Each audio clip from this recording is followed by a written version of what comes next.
Hello guys, आज हम समझेंगे कि इकोनॉमिक्स क्या होता है।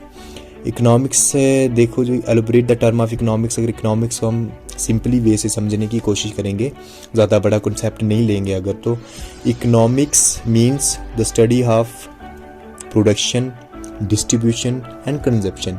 कि प्रोडक्शन करते हैं हम किसी चीज़ को, प्रोडक्ट करते हैं, प्रोडक्शन करते हैं उसको डिस्ट्रीब्यूट कैसे करना है, और फिर आगे कंज्यूम चल के वो आगे मार्केट में जब आएगा फिर वो कंज्यूम किया जाएगा। तो इकोनॉमिक्स मोटी मोटी इसकी स्टडी करता है। लेकिन अगर दूसरे तरीके से देखा जाए तो वो हम इसको डीपली समझने की कोशिश करते हैं कि असल में इकोनॉमिक्स आया कहाँ से और कैसे। तो इकोनॉमिक्स, जो वर्ड इकोनॉमिक्स है वो derived from the word economics.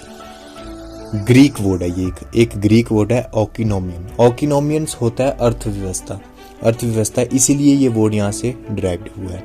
तो ग्रीक एक लैंग्वेज है, जैसे आप हमारी संस्कृत है, हिंदी है, इंग्लिश लिटरेचर है, वैसे ही ग्रीक एक लैंग्वेज है फॉरेन कंट्री की। तो ये वहाँ से ड्राइव्ड हुआ है। इसका मतलब होता है हाउस मैनेजमेंट। तो and economics means the study of business management, house management. कोई भी सेक्टर में हम किसी भी एग्रीकल्चर सेक्टर में कर रहे हैं या किसी ब्रॉडली नेशनल इनकम या किसी भी स्टडी कर रहे हैं, तो वो सारी जो स्टडीज़ होती हैं वो इकोनॉमिक्स में होती हैं।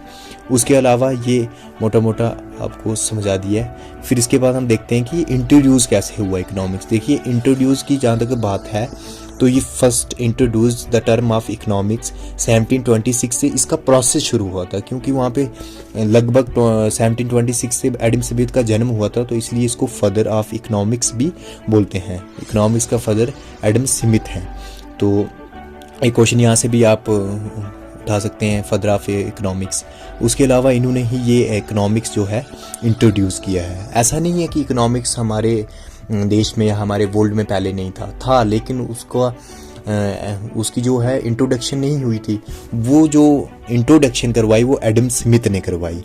तो हम इकोनॉमिक्स को अगर देखेंगे तो वो दो कैटेगरी में बंटा हुआ है। Economics divided into two categories, simple, micro economics and macro economics.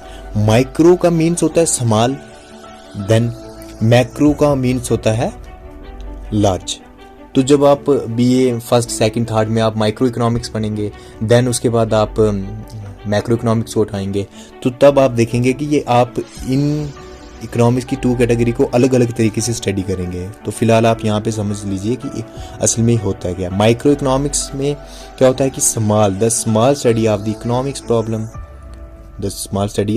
Economics problem, मतलब इकोनॉमिक्स की छोटी छोटी प्रॉब्लम्स को माइक्रो इकोनॉमिक्स सॉल्व करता है, as well as issues micro study of the economics. तो कोई भी छोटी प्रॉब्लम होगी, जो हम एग्रीकल्चर सेक्टर की बात करेंगे या हाउस मैनेजमेंट की बात करेंगे, या हर कोई छोटा मोटा बिजनेस है, कोई फर्म्स है, तो उसमें किसकी स्टडी, माइक्रो इकोनॉमिक्स उस चीज़ की स्टडी करता है। दूसरी तरफ अगर देखें मैक्रो इकोनॉमिक्स में, देखें इंटरनेशनल लेवल की एक्सपोर्ट इंपोर्ट की स्टडी होती है, नेशनल इनकम की स्टडी होती है, वैसे ही एनएनपी की स्टडी होती है, नेशनल ग्रॉस डोमेस्टिक प्रोडक्ट्स वगैरह इनकी स्टडी होती है। इनको काउंटेबल किया जाता है, प्राइमरी सेकेंडरी डाटा में रिप्रेजेंट किया जाता है। तो उसमें मैक्रो इकोनॉमिक स्टडी करता है। The large and the world study of the economics in now as the study of the macro economics. Thank you. अगर आपको वीडियो पसंद आई होगी तो लाइक ज़रूर कीजिएगा। Thank you so much.